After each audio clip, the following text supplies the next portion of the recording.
Hello future doctors. आज के इस वीडियो में हम कवर करने वाले हैं द लिविंग वर्ल्ड और इस चैप्टर को हम A to Z complete clarity के साथ समझेंगे।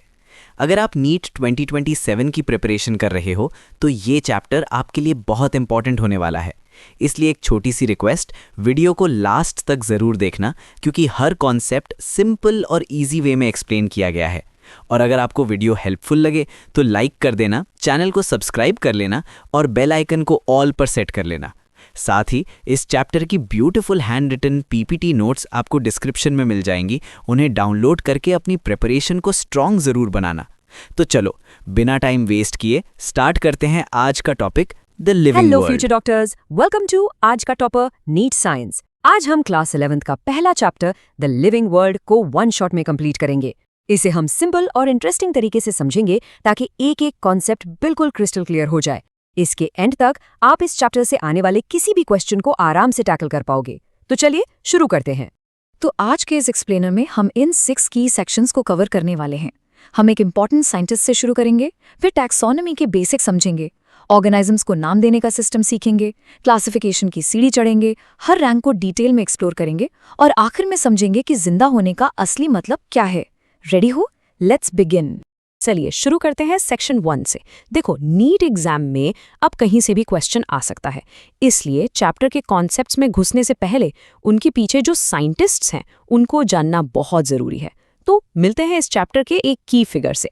ये हैं अर्नस्ट मायर। ये पूरे 100 साल जिए। इन्हें the Darwin of the 20th century के नाम से भी जाना जाता है और ये अब तक के 100 ग्रेटेस्ट साइंटिस्ट में से एक माने जाते हैं। अपने 80 साल के रिसर्च करियर में उन्होंने टैक्सोनॉमी, जू जियोग्राफी, एवोल्यूशन और सिस्टमैटिक्स जैसे फील्ड्स में काम किया। और इस स्लाइड की सबसे इंटरेस्टिंग बात है लास्ट पॉइंट। उन्होंने अकेले ही सिंगल हैंडेडली स्पीशीज की डाइवर्सिटी के ओरिजिन पर रिसर्च की। तो ये नाम याद रखना बहुत इंपॉर्टेंट है। चलिए अब बढ़ते हैं अपने नेक्स्ट सेक्शन की तरफ, टैक्सोनॉमी।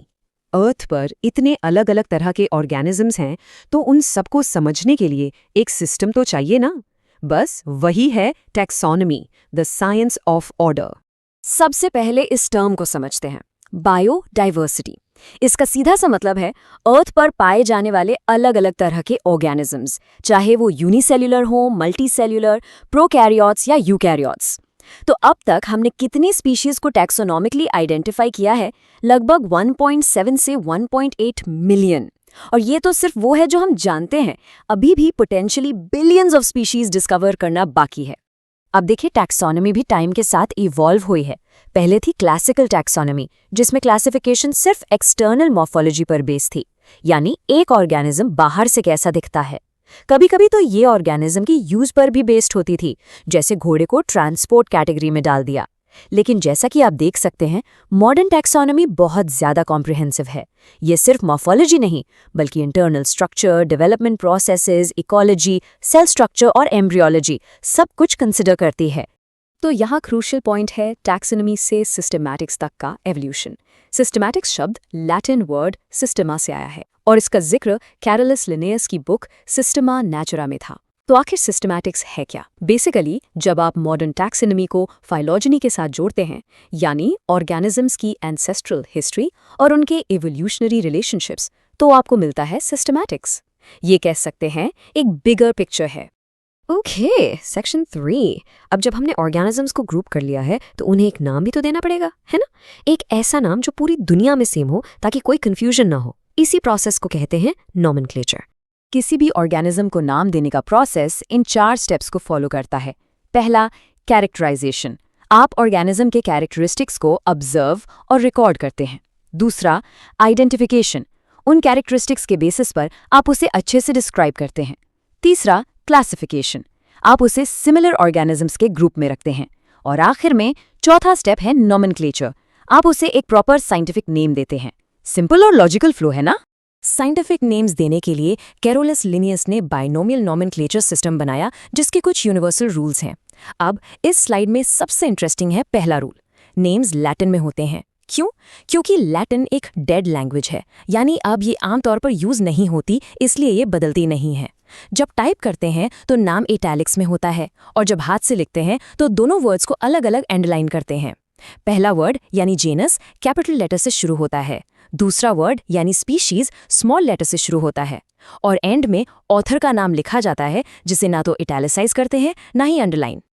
और ये स्लाइड बिल्कुल परफेक्ट एग्जाम्पल है जो हमने अभी डिस्कस किया। चलिए आम का एग्जाम्पल लेते हैं। साइंटिफिक नेम है मैंगेफेरा इंडिका लिन। यहाँ मैंगेफेरा है जीनस, इंडिका है स्पीशीज या स्पेसिफिक एपिथेट, और लिन ऑथर यानी लिनेयस का एब्रिविएशन है। देखा आपने कितना सिस्टमैटिक है ये। चलिए अब सेक्शन 4 पर चलते हैं और देखते हैं कि ये सिस्टम आगे कैसे बनता है। देखिए, क्लासिफिकेशन कोई सिंगल स्टेप प्रोसेस नहीं है, ये एक हायरार्की है, एक सीढ़ी की तरह, जहां हर स्टेप एक रैंक या कैटेगरी को रिप्रेजेंट करता है। ये है 7 मेन या ऑब्लिकेट कैटेगरीज जो स्पीशीज से शुरू होकर किंगडम तक जाती हैं।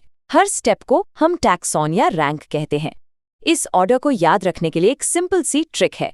कीप पॉट्स क्लीन और फैमिली गेट्स सिक। के से किंगडम, पी से फाइलम, सी से क्लास, ओ से ऑर्डर, एफ से फैमिली, जी से जीनस और एस से स्पीशीज। इजी है ना? अब एक सवाल आपके लिए, सोचिए और मुझे कमेंट्स में बताइए। जब हम इस सीढ़ी पर ऊपर जाते हैं स्पीशीज से किंगडम की तरफ, तो ऑर्गेनिजम्स के बीच कॉमन कैरेक्टरिस्टिक्स बढ़ते हैं या घटते हैं? सोचिए इसके बारे में। जवाब है वो डिक्रीज होते हैं। आप जितना ऊपर जाएंगे ग्रुप उतना ही बड़ा और डाइवर्स होता जाएगा और उनके बीच कॉमन कैरेक्टरिस्टिक्स उतने ही कम होते जाएंगे। अब सेक्शन 5 में चलिए इन सारे रैंक्स को थोड़ा और करीब से देखते हैं। शुरुआत करते हैं सीढ़ी के सबसे नीचे वाले स्टेप से। स्पीशीज जो है वो क्लासिफिकेशन का रियल बेसिक यूनिट है। अर्नस्ट मेयर ने ही बायोलॉजिकल स्पीशीज कंसेप्ट दिया था, जिसके मुताबिक एक स्पीशीज के मेंबर्स आपस में इंटरब्रीड करके फर्टाइल ऑफस्प्रिंग पैदा कर सकते हैं, मतलब ऐसे बच्चे जो आगे जाकर खुद भी रिप्रोड्यूस कर सकें। लेकिन इसके कुछ इंटरेस्टिंग एक्सेप्शंस भी हैं। फॉर एग्जांपल म्यूल जो घोड़े और गधे का क्रॉस है वो स्टेराइल होता है, वहीं दूसरी तरफ लाइगर जो लायन और टाइगर का क्रॉस है वो फर्टाइल होता है। और हम इंसान भले ही मेल और फीमेल अलग दिखते हैं, जिसे सेक्सुअल डाइमॉर्फिज्म कहते हैं, हम सब एक ही स्पीशीज हैं। चलिए जल्दी से हायर रैंक्स को भी देख लेते हैं। जीनस होता है रिलेटेड स्पीशीज का ग्रुप, फैमिली होती है रिलेटेड जिनेरा का ग्रुप। यहाँ एक हेल्पफुल ट्रिक है। प्लांट फैमिलीज अक्सर असीए सफिक्स से एंड होती हैं, जैसे सोलेनेसिए, और एनिमल फैमिलीज अक्सर आईडीए से, जैसे फेलिडे यानी कैट फैमिली। इसके ऊपर आता है ऑर्डर जो रिलेटेड फैमिलीज का ग्रुप है, और फिर आता है क्लास जो रिलेटेड ऑर्डर्स का ग्रुप है। ये सफिक्सेस एग्जाम्स में बहुत काम आ सकते हैं, एक हेल्पफुल हिंट की तरह। और आखिर में आते हैं टॉप टियर्स। रिलेटेड क्लासेस के ग्रुप को कहते हैं फाइलम एनिमल्स के लिए, या डिवीजन प्लांट्स के लिए। फॉर एग्जाम्पल हम इंसान फाइलम कॉर्डेटा से बिलोंग करते हैं। और सबसे ऊपर जो हाईएस्ट रैंक है वो है किंगडम, जैसे कि किंगडम एनिमेलिया या किंगडम प्लांटे। ये पूरी हायरार्की का टॉप लेवल है। अपने आखिरी सेक्शन में चलिए थोड़ा फिलोसॉफिकल होते हैं, लेकिन बायोलॉजिकल तरीके से। आखिर ऐसी क्या चीज़ है जो किसी चीज़ को लिविंग बनाती है? जिंदा होने का असली मतलब क्या है?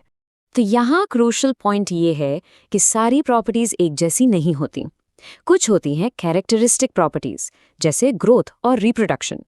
इनके एक्सेप्शंस होते हैं, जैसे रेत का टीला भी ग्रो कर सकता है पर वो नॉन लिविंग है, और एक स्टेराइल कपल रिप्रोड्यूस नहीं कर सकता पर वो जिंदा तो है। दूसरी तरफ हैं डिफाइनिंग प्रॉपर्टीज, जिनका लिविंग बीइंग्स में कोई एक्सेप्शन नहीं होता। ये हैं मेटाबॉलिज्म, सेल्यूलर ऑर्गेनाइजेशन और कॉन्शियसनेस। ये लाइफ के नॉन नेगोशिएबल फीचर्स हैं। चलिए ग्रोथ को थोड़ा और अच्छे से समझते हैं। हर तरह की ग्रोथ लाइफ को डिफाइन नहीं करती, सिर्फ इंट्रिंसिक ग्रोथ जो अंदर से होती है, जैसे हमारी बॉडी ग्रो करती है, वही एक डिफाइनिंग फीचर है और ये इररिवर्सिबल है। इसके अलावा नॉन लिविंग चीज़ें एक्सट्रिंसिक ग्रोथ दिखाती हैं, जो सरफेस पर मटेरियल के इकट्ठा होने से होती है, और ये रिवर्सिबल हो सकती है। और चलिए इस एक्सप्लेनर को इस पावरफुल थॉट के साथ एंड करते हैं। All living organisms share a common genetic material but to varying degrees. ये लाइन लाइफ की यूनिटी और डाइवर्सिटी को कितने खूबसूरती से दिखाती है। चाहे एक छोटा सा बैक्टीरियम हो या एक विशाल ब्लू व्हेल, हम सब फंडामेंटली एक ही धागे से जुड़े हुए हैं। चैनल को सब्सक्राइब करना मत भूलना, बेल आइकन पर क्लिक करो और ऑल सिलेक्ट करो ताकि आपको हर वीडियो का नोटिफिकेशन मिले। इस एक्सप्लेनर को लाइक, शेयर और कमेंट जरूर करना। Thank you for watching. Stay focused on NEET 2027।